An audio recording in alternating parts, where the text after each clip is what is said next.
Welcome everyone to MailFuzz TV. I am Peter and today I'm going to be talking about the Twilight Zone Season 5 Episode 27. It's called Sounds and Silences.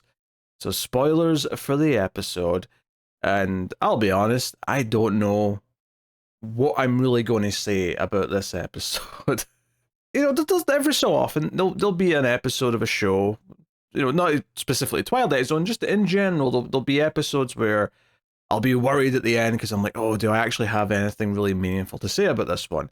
And usually it's actually unfounded. Once I actually, maybe the ideas didn't come to me as quickly as they often do, but sometimes it's just a case of, once I think about it a little bit more, sometimes some of the best things I'll come up with, it's kind of just as I'm talking through it. Part of the reviewing for me that I think makes it fun is that, like, talking through the ideas often makes me realize some other things that enhance the episode, right? Whether I'm doing that in my head or it's literally when I'm talking to the camera.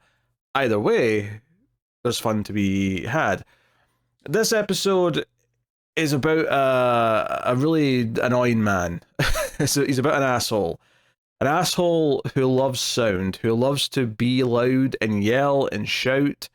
He loves to compare everything to being in the Navy and talks about naval warfare all the time. He keeps referring to like his company that he owns as a ship and talks about being on deck, things like that. But he likes to play records of just loud war noises, like whether it's like all the cannons firing on a ship, which all I could think was, like, where's he getting these things? I suppose they're probably more like special effects library like records, like something that like maybe people making movies and TV shows would get access to these vinyls back in the day, because I can't imagine these were mass produced for the purpose of people just enjoying the sound of engines and planes taking off and ships sinking and whatever else.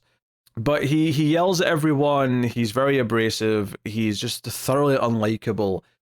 And while there could be fun in seeing him being taken down a peg or two, because ultimately this is an episode where someone who isn't nice gets some comeuppance, it feels a bit weird because, for one, it's not very entertaining when he gets his comeuppance. There's the potential that it could have been, and I'll talk about how it could have been more fun when we get to kind of the twist of it, but also, the end result of what happens to him isn't like it's mysterious in Twilight Zone because it kind of goes the opposite direction first, right?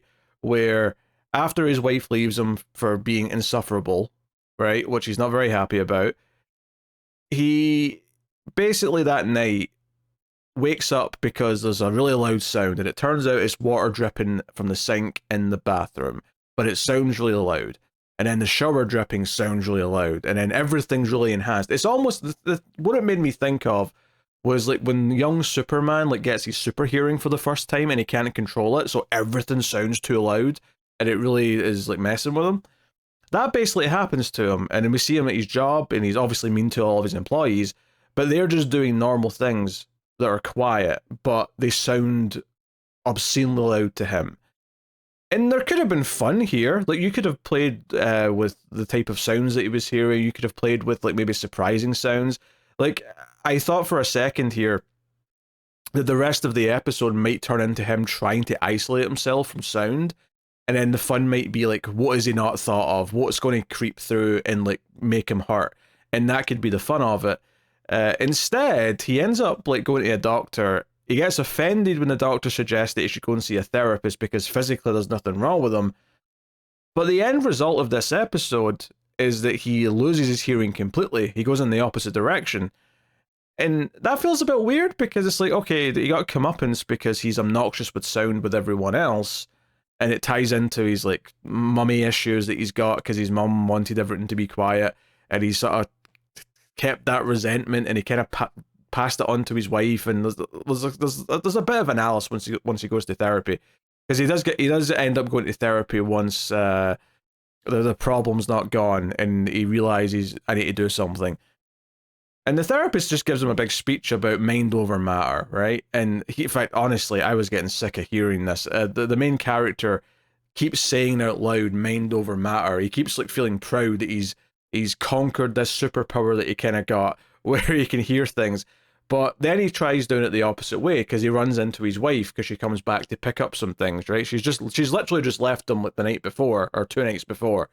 So she's showing up to pick up some of her things, and he's like, I can just tune you out, mind over matter. And again, it plays with the sound mix where he barely hears her. Her voice goes down low. Although I was a little annoyed at this because I kept thinking the opposite was going to happen earlier, but they never did it.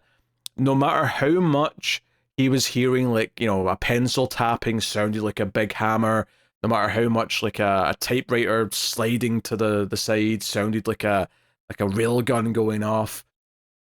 No matter how bad all those things sounded, everyone's voice still came across as normal. And I thought that was kind of like a lame, like, that could have been like part of the fun of this, is like even the voices are too much for him, but they were miraculously unaffected when he was hearing things too loud. But now he's making all sounds go down, including someone else's voice, and he's really delighted about it. But then later on, he tries to play his record, and he can't hear it, and then he can't hear the street. So he goes deaf.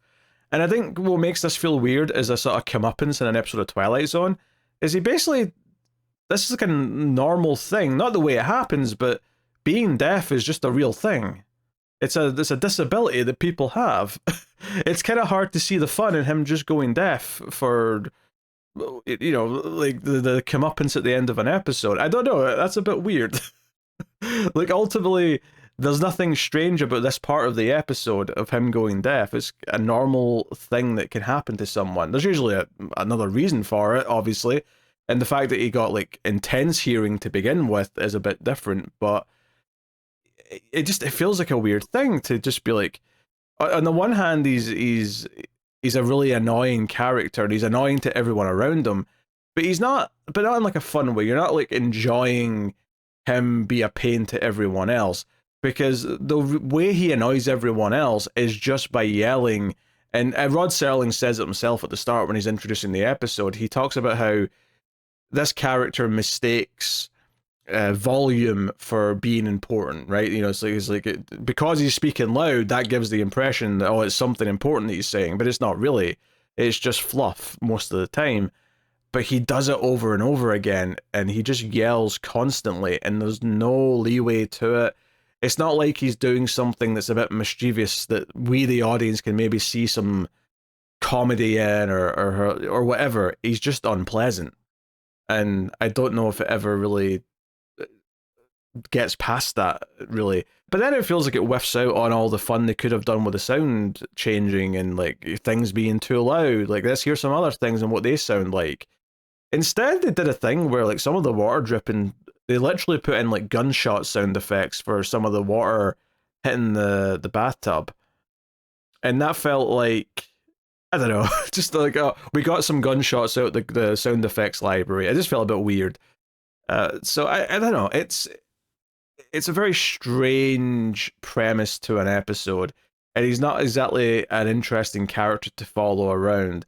And ultimately, I'm not even really sure what the purpose of a lot of the middle of the episode is. Like, I thought the comeuppance of everything being too loud made more sense when that started happening just before the ad break, because that's what he's doing to everyone else. He's annoying them all with shouting, with yelling, with playing these loud sound effects tracks, and it's upsetting everyone. So it makes sense he gets a taste of his own medicine and he hears everything very loud. That makes more sense to me. This idea that he is then able to control it, and then it just goes away completely, and then that's his ultimate comeuppance, that he's deaf, just feels really strange. And I can't think of a good thematic or character reason why we go through that, like, up and down of that. I'm not really sure. Like, I don't know. It's very, very strange. You know, he when his wife's like trying to leave him, he goes on a whole rant about how he had to be quiet as a child because mother wanted him to be quiet. Like, everything has to be quiet. You're not even allowed to have a cookie. You can have a bit of cake because cake is quieter to eat than cookies are. Cookies are crunchy. And he's like, I've had enough of quiet. I've had enough of tiptoeing around. And I think that's maybe the other thing that really feels off about this episode is this trauma that he apparently has from childhood with his mother feels like the most made up nonsense I've ever heard in my life. There is legitimate things that parents can do that will scar children, that will make them resent their parents. There's numerous ways, ranging from mild to absolutely, abuse and things beyond that. There's an entire spectrum of things that would make some sense. But the idea that he has a complex that he has to be always loud because he was not allowed to be loud as a child, I'm trying to say, is just kind of stupid. Because, don't get me wrong, this idea that you have to be quiet, right? Now, admittedly, this may not have applied when he was growing up, given that we're in the 60s and he was probably growing up in the 30s or 40s or whatever. But let's say in a modern day context, you were always told to keep the TV down, right? You're not allowed to have things up loud. So you get sick of always having to wear headphones, or you get sick of everything being really hard to hear, and you always have to have the subtitles on. I get that when you have the freedom later away from that situation, you might be like, you know what? I'm always going to play the TV a bit louder. I'm always going to enjoy it and really cherish it, right? But I don't see how that translates to yelling every single thing you say all of the time. Enjoying screaming out once in a while, sure, but every single conversation you have with anyone is just yelling without it being a back and forth. Obviously that's part of the character, that he's not really listening to anyone, he's just yelling at them. Yeah, I don't know. Like, it feels like we should be doing like an interesting character study here, but the character just feels so ill-conceived.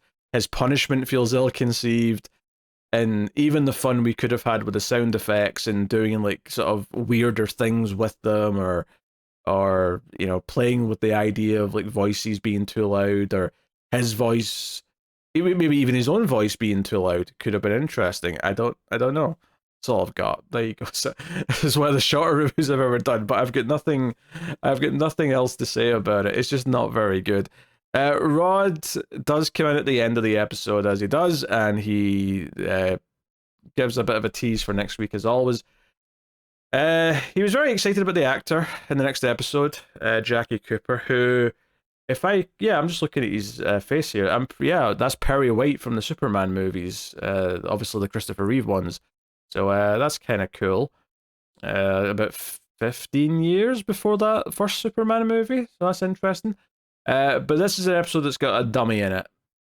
Have we had a dummy episode before? I feel like we have. Although I may be thinking of a Tales from the Crypt episode rather than a Twilight Zone, so I may be mixing up my anthology shows there a little bit. But it's called Caesar and Me, and here's a description on IMDb. When Irish ventriloquist Jonathan West cannot find any work, his dummy Caesar suggests that he turn to burglary. Okay. That's not a terrible premise. I'd be very, very surprised if it's not at least better than this week's episode, because it was pretty much a stinker. So, yep. I mean, it's probably the worst of the season. I shouldn't say that, because I'll do my rankings at the end of the season of the top 5 and the bottom 3. Or maybe even a top 10, actually, because there's so many goddamn episodes. But I'll see how I'm feeling when we wrap up the season. But yes, so I'll see you next time for Caesar and Me. Let me know what you thought of this episode in the comments. Like, subscribe, all the usual stuff. Helps out a bunch. And of course, patreon.com/MailFuzzTV is where you can go if you want to support all the content, help keep it coming. I wouldn't be able to do this all the time the way I do if it wasn't for the patrons, making it all be a profitable endeavor. So thank you very much. I will see you guys next time. Keep watching TV. Have you got any vanilla?